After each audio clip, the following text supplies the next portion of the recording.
Des chariots à perte de vue, 5000 sont fabriqués ici chaque semaine. Stéphane Dedieu, le patron, est fier de nous montrer un entrepôt qui a ressuscité. Donc voilà, tous les chariots que vous voyez ici vont être expédiés sous 24 heures. Ils partent en Espagne, ils partent en Italie, ils partent en Scandinavie. Et on est très fiers, alors qu'en octobre dernier, le sol était vide, il n'y avait plus rien. Donc ça prouve bien qu'il fallait reprendre cette société et pas la laisser tomber.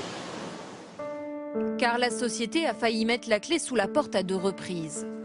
2012, premier redressement judiciaire. 2014, nouveau plan social. Plus de la moitié des salariés sont licenciés. La fin était proche pour ce symbole de la société de consommation. Dans les années 60, le caddie envahit les allées des supermarchés. Il devient même un nom générique. Mais après la mort de Raymond Joseph, le fondateur, au milieu des années 80, les difficultés commencent. Son principal concurrent allemand inonde le marché avec ses chariots en plastique. La fille du fondateur n'a pas su s'adapter. Mademoiselle Joseph était très conservatrice, c'est ce que son père avait fait, il ne fallait pas le changer.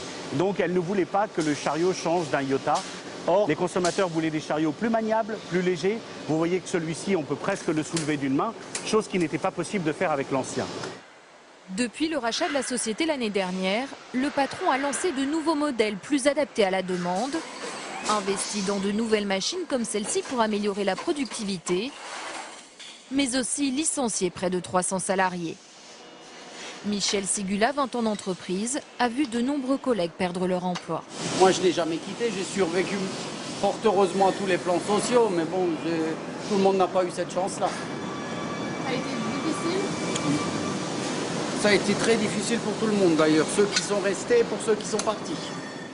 Parmi ceux qui sont partis, 40 ont été réembauchés, dont Dimitri Schneider. Il a été au chômage pendant 2 mois. C'est vrai que c'était un peu dur. Et aujourd'hui? Aujourd'hui, il y a beaucoup trop de travail. Car l'entreprise alsacienne vient de signer un contrat d'1 million d'euros et ce n'est pas pour un supermarché. Alors voilà, ces chariots, nous en sommes très fiers. C'est un marché qu'on a gagné la semaine dernière pour le Caire, en Égypte. Donc vous voyez que la France ne vend pas que des Rafales. L'entreprise espère produire 250 000 chariots par an, encore loin des records des années 70, où elle fabriquait 2 fois plus de caddies.